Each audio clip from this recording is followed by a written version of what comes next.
frontliner. Si Silas at si Pablo, kinulong. Noong kapanahonan kasi, yung pinagbawal na ipangaral si Kristo. Eh naku, matapang yung dalawang apostol, si Pablo at yung katulong niya, gikulong sila.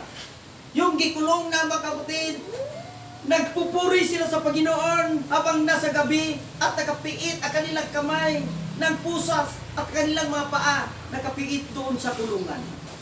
Ngunit sila nagpuri sa Panginoon. Yung nagpuri sila at nanalangin na bukas ang mga pintuan ng kulungan at nagalaglag ang mga pusas nila at nagalaglag ang mga trangkadong mga pintuan at natakot ang isang bantay na nagsasabi baka sila'y makalayas kasi yung seal guard mga kapatid ay pananagutan niya yung makalayas yung mga nakukulong doon.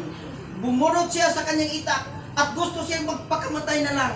Dahil ang lahat doon ay malaya nang lumabas. Malaya nang lumaya sa kulungan. Dahil sa 2 tao ng Panginoon na kinulong na sila dadalangin sa loob ng kulungan. Ngunit hindi nagawa ng isang seal guard na magpakamatay. Dahil tumayo si Pablo at nagsasabi, huwag mong saktan at patayin ang sarili mo. Narito kami lahat. Walang tumakas. Hallelujah. Mabasa natin sa Gawa, mga kapatid, Gawa 16:23 hanggang sa 31. Ngunit dito tayo, sinaysay ko na, atin pong basahin ang 26. Hallelujah. Or 20 city.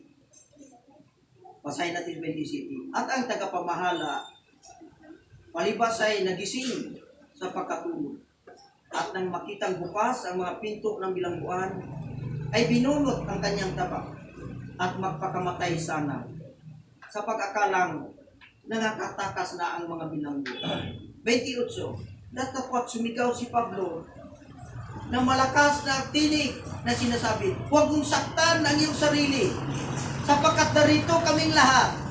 Sa 29, ang isang bantay o seal guard ang isang gwardiya at siya'y humingi ng ilaw at tumakbo sa loob at nanginginig sa takot at nagpatira pa sa harapan ni Pablo at ni Silas at sila'y inilabas at sinabi, mga Ginoo, ano ang kailangan kong gawin upang maligtas? Sa English, and brought them out and said, sirs, what must I do to be saved? Lumuhod ang isang jail guard, mga kapatid. Ang sa pagluhod niya, nanginginig sa takot. Baka makalayas ang mga nakulong. Dahil sa 2 alagad ng Panginoon na nagpupuri sa loob ng kulungan na nagbaklas ang mga pintuan at mga gapos. At doon, mga kapatid, ang sinabi ng Pablo nga ating apostol nung kapanahonan na sinasabi niya, sir, what must I do to be saved?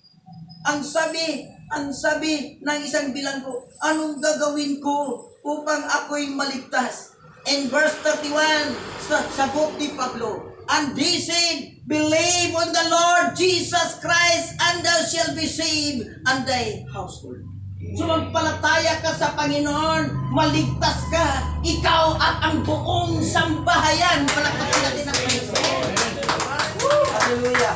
Ang alagad ng Panginoong naka-frontliner, naligtas ang buong sambahayan ng jail guard at nabaptize. Kung basahin natin sa baba, yung gabi na yun, binaptize, mga kapatid. Ang isang tanong, what must I do to be saved? Sir, what must I do to be saved? Yun ang magandang tanong. Kaya yung certain lawyer nang tatanong, anong gagawin ko? Ang nabasa mo, gawin mo, mabuhay ka. Gawin mo, mabuhay ka. So, mga kapatid, last verse na po. Nangyayari, mga kapatid, na buhay si Kristo mula sa mga patay. Yung si Kristo na buhay mula sa mga patay, mga kapatid. Ito po, mga kapatid, ay isang kamangha-manghang pangyayari na nabuhay ang pinatay. Almost 3 days, mga kapatid, sa libingan. Pagka 3 araw nabuhay ang Kristong pinatay. nabuhay mga kapatid, nagduda ang mga tao, ang mga sundalo nagduda. Ito palang ating pinatay Diyos, nabuhay eh. Kaya po mga kapatid, tumayo si Pedro. At yung pagtayo ni Pedro, mga kapatid, haleluya, at kasama ng mga apostol, ipaliwanag ni Pedro na yung pinatay niyo ay Kristo ng Diyos. Ang sabi dito sa Gawa, Kapitulo 2, versikulo 32 hanggang sa 38, pakinggan po natin. At si Jesus na ito'y binuhay na maguli ng Diyos, at tungkol dito'y mga saksi kaming lahat. Palibasay na pinangaral ng kanang kamay ng Diyos at tinanggap na sa Ama ang pangako ng Espiritu Santo ay binuhos niya ito na inyong nakikita at narinig. 34. Sapagkat hindi umakyat si David sa langit, datapat siya rin ay nagsasabi, sinabi ng Panginoon sa aking Panginoon, maupo ka sa aking kanan, hanggang sa gawin ko ang mga kaaway mo'y nasa tungtungan ng iyong mga paa. Grabe no? 36. Sabi ni Pedro, patalastasin nga ng buong angkan ni Israel na ginawang Diyos, ginawa ng Diyos na Panginoon si Kristo, itong Jesus na inyong ipinako sa krus. Nang narinig nga nila ito, ay nagasaktan ng kanilang mga puso at sinabi kay Pedro at sa ibang mga apostol, mga kapatid, anong gagawin namin? Yung pumatay kay Kristo, habang nakaharap ni Pedro nangangaral siya, yung Kristong pinatay ninyo ay Kristo ng Diyos. Hallelujah. Ang tugon nila mga kapatid, hallelujah. Ang sabi sa 37 mga kapatid, ang sabi niya, now they heard this, they were breaking in their hearts, nasaktan na kanilang mga puso. And said unto Peter and to rest of the apostle, men, brethren, what shall we do? Anong gagawin namin? Ang tugon ni Pedro sa 38, then Peter said unto them, repent and be baptized every one of you in the name of Jesus Christ for the remission of sins, and ye shall receive the gift of the Holy Ghost. Itanyag ng mga frontliner ng mga apostol si Kristo na buhay at nasaktan yung nagpatay. At sinabi ni Kristo, magsisi kayo. Nagtanong, anong gagawin namin, sir? Anong gagawin namin, sir? Magsisi kayo at magpabautismo. Ang bawat isa sa inyo sa pangalan ni Kristo sa ikapagpatawad na inyong mga kasalanan at tanggapin ninyo ang kaloob na Espiritu. Amen. Aming dala-dala bilang mga pastor na naka-frontliner ang tao aming bautismo sa pangalan sa kapatawad ng kanilang mga kasalanan. Sa lahat ng nagtanggap ng bautismo na nagtatanong, dapat magtatanong tayo kasi may mga relihiyon mga kapatid na hindi tumpak ang kanilang mga ministry, ang kanilang ituro, kailangan tayo maniniyasa. Para tayo maayos, magtatanong ni Pastor, anong gawin namin? Ano bang ganito? Yun, ako noong panahon makulit ako. Bago pala ako nagdito sa Panginoon, makulit ako sa Pastor, ano ba tayo? Pastor, anong gagawin ko? Ito, yun na, hindi ka tuwing magtatanong upang matauhan, maintindihan nila at ang hatuman ay ang bautismo sa pangalan. Maraming salamat po para sa kanilang hallelujah, sabihin ng Panginoon at pagpalain tayong lahat at kung manangaral tayo sa ating kapwa ay atin sila ibigin ng Diyos buong puso, buong lakas, buong kaluluwa at buong isip. Ang pag-ibig ay ito po ang sinyalis na mahal natin ang isang tao hanggang ipaglaban mo kamatayan. Ang asawa mo kung mahal, sino man wala kung makalabastangan sa kanya.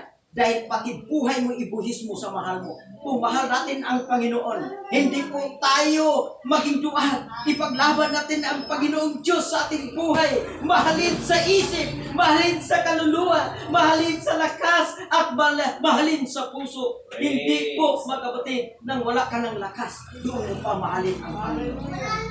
Maraming salamat po. Amen. Okay, so mag-blessing lahat at umawit tayo ng pasasalamat. Awitin natin yung awit na sabi, Jesus, salamat. Praise.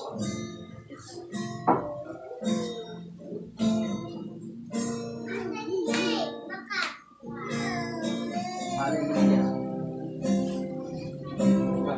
Jesus, salamat.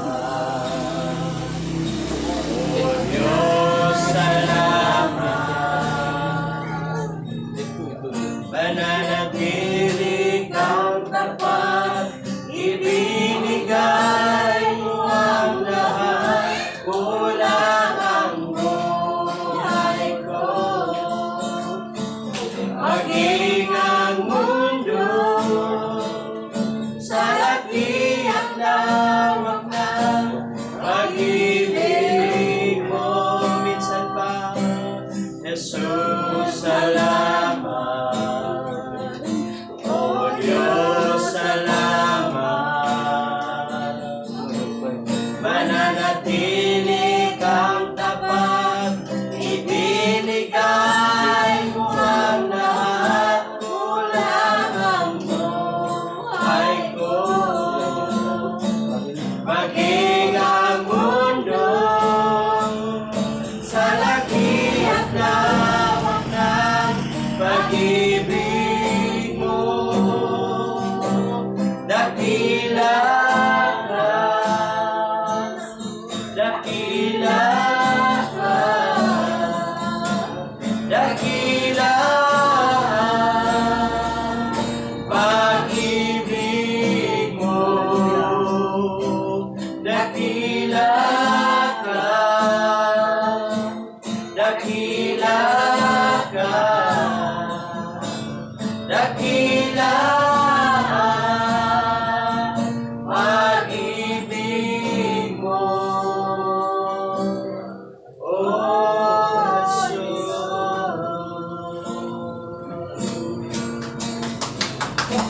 Praise God, tayo po ay manalangin. Dakilang Diyos, salamat po sa iyong mga salita na aming napakinggan sa umagang ito, kung saan, Panginoon, nagbibigay ng kalakasan sa bawat isa sa amin, Panginoon. Hallelujah, na higit sa lahat, ibigin ka, Panginoon, ang aming buong puso, ang aming buong lakas at ng buong kaluluwa po namin, Panginoon. Ganon din, Panginoon, ang aming kapwa, Panginoon, sapagkat ito po ang layunin, Panginoon, kung bakit nandito kami sa mundong ito, ang ibigin ka, O Diyos, at ibigin ang aming kapwa. Kaya narito, Panginoon, bilang pagtupad sa iyong kalooban, Panginoon, ay aming, Panginoon, patuloy na ipinapangaral, ibinabahagi ang iyong mga salita, Panginoon, sapagkat sabi mo, humayo kayo sa buong sanlibutan at ipangaral niyo ang magandang balita sa lahat ng mga tao. Kaya, O Diyos, bilang pagtupad sa iyong kalooban, O Diyos, at pagmahal sa aming mga kapwa, na ito patuloy namin ibinabahagi, Panginoon, ang iyong mga salita, sapagkat ang iyong salita ay buhay, Panginoon. Ang iyong salita ay nagbibigay kalakasan. Ang iyong salita ay nagbibigay ng pag-asa, Panginoon. Ang iyong salita, O Diyos, ay nagbibigay ng kagalingan sa aming mga kaluluwa, Panginoon. Hallelujah. Lord, ang iyong salita ay tanglaw sa aming mga daraanan at ilaw sa aming mga paa, Panginoon. Kaya Lord, wala kang ibang aming pinagtitiwalaan sa aming buhay kundi ang iyong mga salita, Panginoon. Kaya patuloy mong pagpalain, O Diyos, ang tahanan ito. Naway ang tahanan ito ay magiging ilaw sa dakong ito, Diyos, at magiging tulay sa mga kapulisan at maging sa mga civilian, Panginoon, na nandirito. Magiging tulay si Sir at si Ma'am, Panginoon, upang may bahagi hindi lamang, Panginoon, sa mga kapulisan, kundi sa kanilang pamilya, O Diyos, sa kanilang mga mahal sa buhay, Panginoon. Sila ang magiging daan, Panginoon, para ang kanilang mga mahal sa buhay, O Diyos, ay makakilala sa iyo.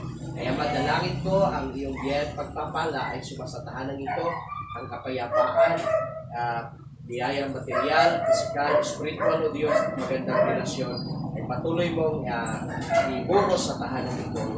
Maraming pong salamat sa iyo ang lahat ng papuri sa pangalan ng aming Panginoong Kristo Jesus. Amen. Magandang umaga sa lahat at dito nagwakas ng gawain pagpalain natin. Amen.